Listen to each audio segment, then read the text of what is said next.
Chapter 3, The Dropout. Turn on, tune in. Christian Brennan. Toward the end of his senior year at Homestead in the spring of 1970, Job started going out with a girl named Kristen Bannon. Kristen Bannon, who was about his age but still a junior with her light brown hair, green eyes, high cheekbones, and fragile aura. She was very attractive. She was also enduring the breakup of her parents' marriage, which made her vulnerable. We worked together on an animated movie, then started going out, and she became my first real girlfriend. Jobs recalled as Brennan later said she was kind of crazy, that's why I was attracted to him. Jobs' craziness was of the cultivated sort. He had begun his lifelong experiments with compulsive diets, eating only fruits and vegetables, so he was lean and tight as a pet. He learned to stare at people without blinking, and he perfected long silences punctuated by staccato bursts of fast talking. This odd mix of intensity and aloofness, combined with his shoulder-length hair and scraggly beard, gave him the aura of a crazed shaman.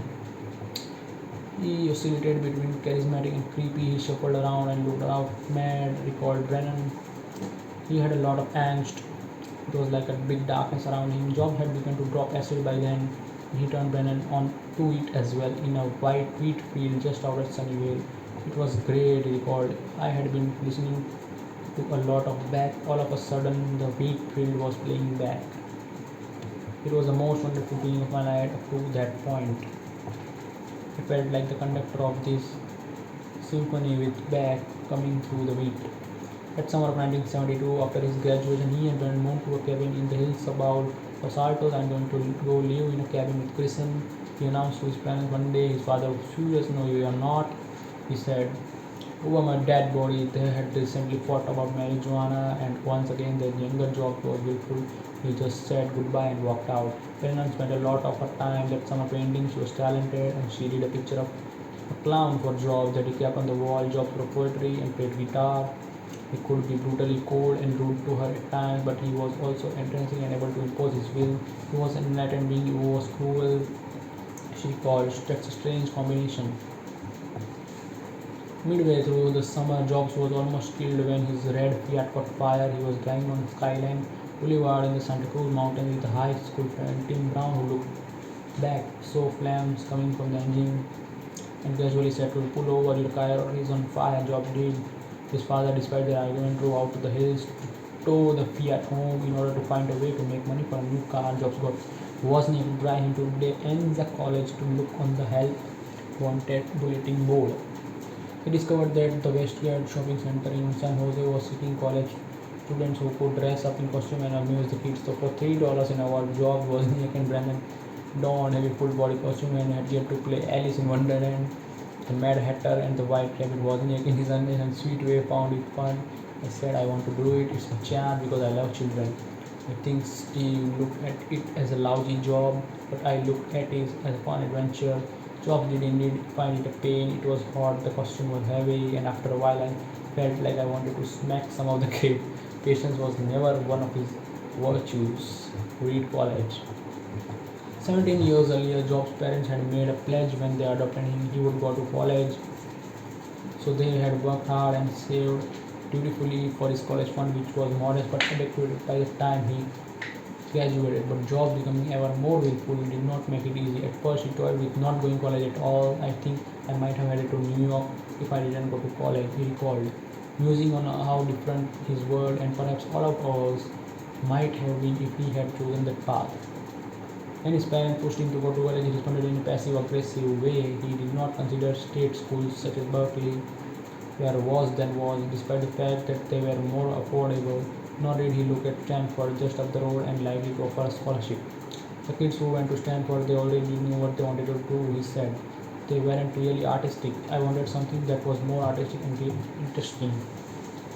Instead, he insisted on applying only to Reed College, a private liberal arts school in Portland, Oregon, that was one of the most expensive in the nation. He was visiting was at Berkeley when his father called to say an acceptance lesson that arrived from Reed, and he tried to talk Steve out of going there. So did his mother. It was far from more they could afford.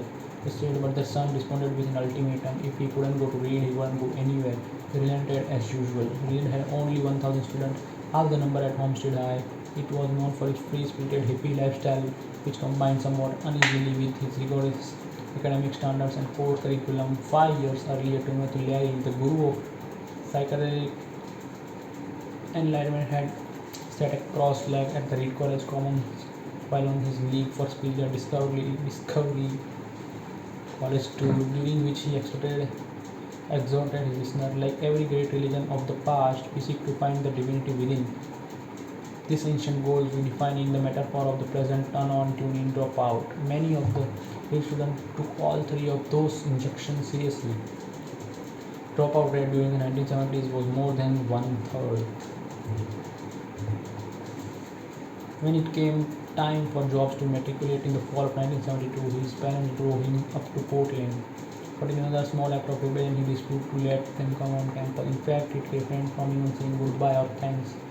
He recounted the moment later with uncharacteristic regret. It's one of the things in life I really feel shame about. I was not very sensitive and I hurt their feelings I shouldn't have. They had done so much to make sure I could go there, but I didn't want them around. I didn't want anyone to know I had parents. I wanted to be like an orphan who had bumped around the country on trains and just arrived out of nowhere. No roots, no connection, no background. In late 1972, there was a fundamental shift happening in American campus life. The nation's involvement in the Vietnam War and the draft that accompanied it was winding down. Political activism at college receded, and in many late-night dorms, conversation was replaced by interest in pathways to personal fulfillment. Jobs found himself deeply influenced by a variety of books on spirituality and enlightenment. Most notably, We Are Now, A Guide to Meditation and The Wonders of Psychedelic Drugs by Baba Ramdas, born Richard Alpert. It was profound. Ramdas, profound. Jobs said it transformed me and many of my friends. The closest of those friends was another pixie bearded freshman named Daniel Kotke, who met Jobs a week after they arrived at Reed, and shared his interest in Zen, Dylan, and acid. Kotke, from a wealthy New York suburb, was smart but low, came with a sweet flower child demeanor made even mellower by his interest in Buddhism. That spiritual caste had caused him to eschew material possession, but he was nonetheless impressed by Jobs' tape deck. Steve had a T-Act reel-to-reel and massive quantities of Dylan bootlegs. Kotke recalled he was both really cool and tight. Jobs started spending much of the time with Kotke and his girlfriend Elizabeth Holmes, even after he insulted her at their first meeting by grilling her about how much money it would take to get her to have sex with another man.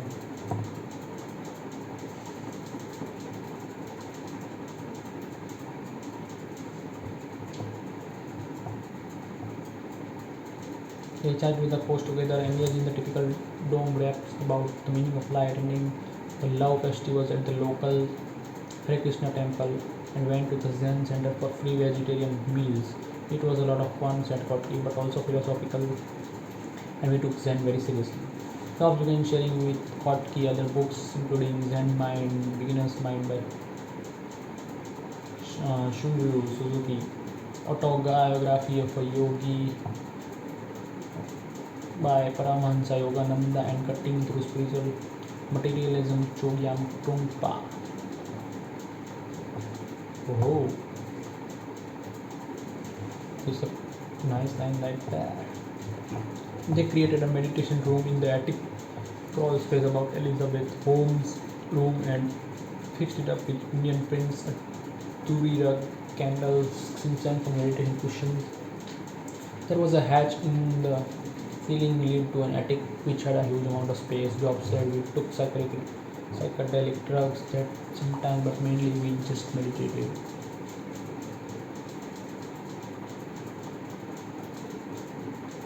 Jobs' engagement with Eastern spirituality and especially Zen Buddhism was not just some passing fancy on youthful dabbling. He embraced it with his typical intensity, and it became deeply ingrained in his personality.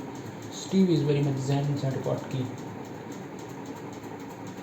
It was a deep influence. You see it in his whole approach of stark minimalism, aesthetic, intense focus. Jobs also became deeply influenced by the emphasis that Buddhism places on intuition. I began to realize that an intuitive understanding and consciousness was most significant than abstract thinking and intellectual logical analysis. Later said his intensity, however, made it difficult for him to achieve inner peace. His Zen awareness was not accompanied by his excess of calm, peace of mind, or interpersonal mellowness. He and Kotke enjoyed playing a 19th century German variant of chess called Kriegspell, in which the players sit back to back, each has his own board and pieces and cannot see those of opponents. A moderator informs them if a move they want to make is illegal or legal, and they have to try to figure out where their opponent's pieces are. The wildest game I played with them was during a lashing rainstorm sitting by the fireside. We called Holmes, who served as a moderator. They were tripping on acid. They were moving so fast I could barely keep up with them. Another book that deeply influenced Job during his freshman year was Diet for a Small Planet by Francis Moore Lappy, which explored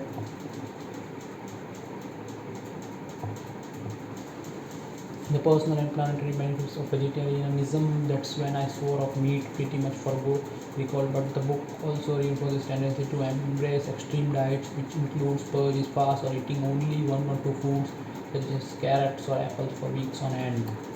Jobs and Kotke become serious vegetarians during their freshman year. Steve got into it even more than I did, said Kotke. He was living off Roman mean cereal.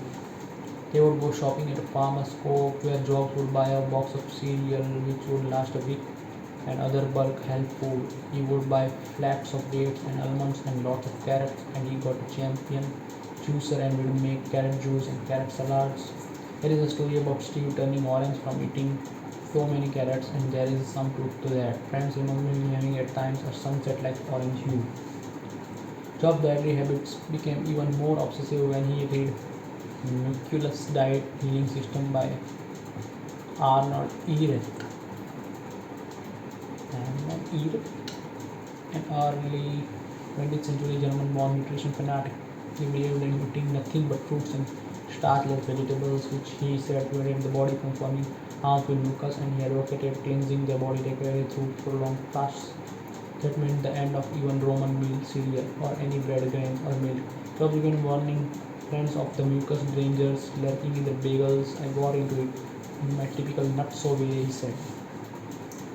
At one point, he and Kotke went for an entire week eating only apples, and then Job began to try even purer fasts. He started with 2-day fasts and eventually tried to stretch them to a week or more, breaking them carefully with large amount of water and leafy vegetables. After a week, you start to feel fantastic, he said. You get a ton of vitality for not having to digest all of this food. I was in great shape. I felt it could get up and walk to San Francisco anytime I wanted. Vegetarianism and Zen Buddhism, meditation and spirituality, acid and rock, Job rolled together in an amp of way. The multiple impulses that were hallmarks of the Enlightenment seeking campus subculture of the era, and even though he barely indulged at read, there was still an undercurrent of electronic geekiness in his soul that would someday combine surprisingly well with the rest of the mix. Robert Friedland. In order to raise some cash one day, Job decided to sell his IBM electric typewriter. He walked into the room of the student who had offered to buy it, only to discover that he was having sex with his girlfriend. In order to raise cash one day, Job decided to sell his IBM electric typewriter. He walked into the room of the student who had offered to buy it, only to discover that he was sex with his girlfriend. Job started to leave, but the student invited him to take a seat and wait while they finished. I thought this is kind of far out, Jobs later recalled, and thus began his relationship with Robert Friedland, one of the few people in Jobs' life who were able to mesmerize him. He adopted some of the Friedland's charismatic traits, and for a few years retained him almost like until he began to see him as a charlatan.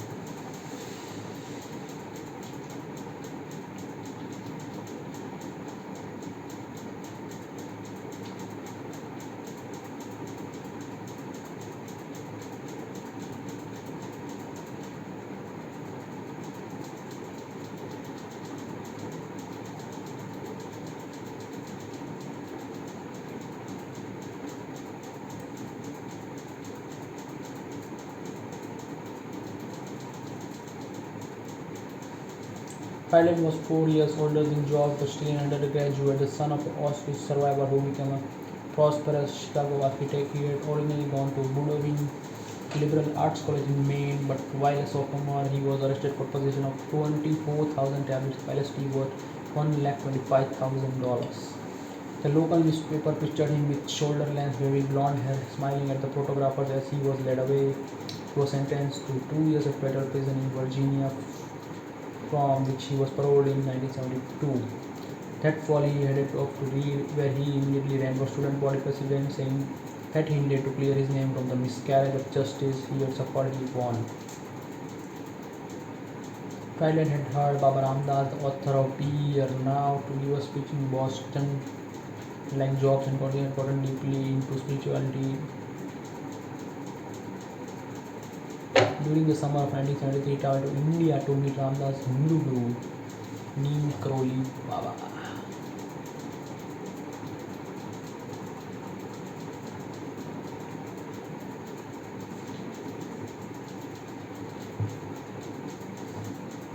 Famously known to his many friends Maharaji, when he returned that fall, Friedland had taken a spiritual name and walked out in sandals and flowing Indian robes. He had a room off campus above a garage and Job would go there in the afternoon to seek him out. He was entranced by the apparent intensity of Friedland's conviction that a state of enlightenment truly existed and could be attained. He turned me into a different level of consciousness, he said.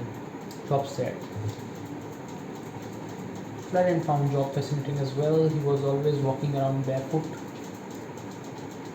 He later told a reporter, "The thing that struck me was his intensity. Whatever he was interested in, he would generally carry to a rational extreme. Jobs had honed his trick of using stares and silences to master other people. One of his numbers was to stare at the person he was talking to. He would stare into the fucking eyeball, ask some question, and would want a response without the other person averting their eyes." According to Kotke, some of Job's personality traits, including a few that lasted through careers, were borrowed from Friedland. Friedland taught Steve the reality distortion field, said Kotke. He was charismatic and a bit of a con man and could bend situations to his very strong will. He was mercurial, sure of himself, a little dictatorial. Steve admired that, and he became more like that after spending time with Robert. Jobs also absorbed how Friedland made himself the center of attention. Robert was very much an outgoing, charismatic guy, a real salesman, Kotke recalled. When I first met Steve, he was shy and self-effacing, a very private guy. I think Robert taught him a lot about selling, about coming out of his shell, of opening up and taking charge of a situation. Friedland projected a high voltage area aura. You would walk into a room and you would intentionally notice him. Steve was the absolute opposite when he came to read. After he spent time with Robert, some of it started to rub off. On Sunday evening, Jobs and Friday would go to the Hare Krishna temple on the western edge of Portland, often with Kotke and Holmes in tow. They would dance and swing songs at the top of their lungs. We would work ourselves into an ecstatic frenzy. He called. Robert would go insane and dance like crazy. Steve was more subdued, as if he was embarrassed to let loose. Then they would be treated to paper plates piled high with vegetarian food. Friedland had stewardship of a 2,020-acre apple farm about 40 miles southeast of Portland that was owned by an eccentric millionaire uncle from Sweden named Marcel Muller. After Friedland became involved with Eastern spirituality, he turned it into a commune called the All One Farm, and Job would spend weekends there with Kotke, Holmes, and like-minded seekers of enlightenment. The farm had a main house, a large barn, and a garden shade where Kotke and Holmes slept. Jobs took on the task of pruning the gravestone apple trees. Steve ran the apple orchard, said Friedland. We were in the organic side of business. Steve Jobs was to lead a crew of freaks to prune the orchard and whip it back into shape. Monks and disciples from Hare Krishna temple would come and prepare vegetarian feast redolent of cumin, coriander and turmeric. Steve would be starving when he arrived, and he would stuff himself, Holmes recalled. And he would go and purge. For years I thought he was bulimic. It was very upsetting because he had gone to all that trouble of creating this feast and he couldn't hold it down. Rob was also beginning to have a little trouble stomaching Friedland's cult leader style. Perhaps he saw a little bit too much of Robert in insights at Kotke. Although the commune was supposed to be a refuge from materialism, Friedland began operating it more as a business. His followers told chop and sell firewood, make apple presses and wood stove, and engage in other commercial endeavors for which they were not paid. One night, Jobs sat under the table in the kitchen and was amazed to notice the people kept coming in and stealing each other's food from the refrigerator. Communal economics were not for him. It started to get very materialistic. Everybody got the idea that they were working very hard for Robert Farm. One by one, they started to leave. I got pretty sick of it. Many years later, after Friedland had become a billionaire copper and gold mining executive working out of Vancouver, Singapore, and Mongolia, I met him for drinks in New York. That evening, I mailed Jobs and mentioned my encounter. He telephoned me from California within an hour and warned me against listening to Friedland. He said that when Franklin was in trouble because of environmental abuses committed by some of his mines, he had tried to contact Jobs to intervene with Bill Clinton, and Jobs has not responded. Robert always portrayed himself as a spiritual person, but he crossed the line from being charismatic to being a con man. Jobs said it was a strange thing to have one of the spiritual people in your young life turn out to be symbolic in reality a gold miner. Dropout. Jobs quickly became bored with college. He liked being at read, but just not taking the required classes. In fact, he was surprised when he found out that for all of its hippie aura, there were strict course requirements. When Wozniak came to visit, Jobs viewed his schedule at him and complained, "They are making me take all these courses." Was replied, "Yes, that's what they do in college." Jobs refused to go to the classes he was assigned and instead went to the ones he wanted. There is a dance class where he could enjoy both the creativity and the chance to meet girls. I would never have refused to take the courses you were supposed to do. There's a difference in the personality, Wozniak marveled. I was also beginning to feel guilty, he later said, about spending so much of his parents' money on an education that did not seem worthwhile. All of my working class parents' savings were being spent on my college tuition, he recounted in a famous commencement and address at Stanford. I had no idea what I wanted to do with my life and no idea how college was going to help me figure it out.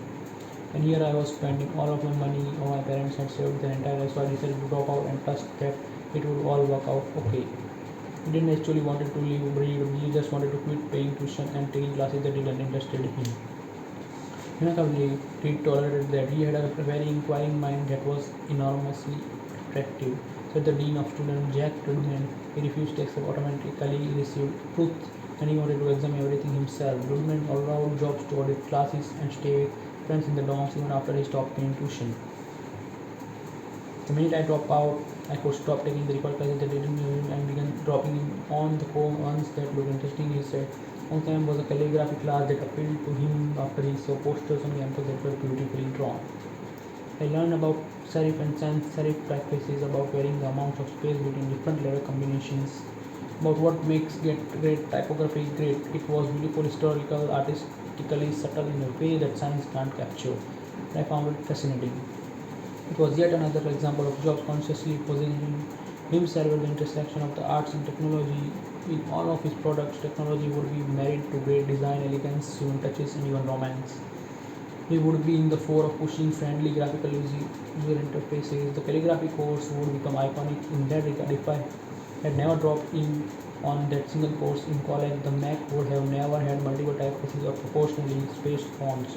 And since Windows just copied the Mac, it's likely that no personal computer would have them. In the meantime, Jobs eked out a bohemian existence on the fringes of Reed. He went barefoot most of the time, wearing sandals when it sold. Elizabeth Holmes made meals for him, trying to keep up with his obsessive diet. She returned soda bottles for spare change, continued his treks to the free Sunday dinners at the Hare Krishna temple, and wore a down jacket in the heartless garage apartment he rented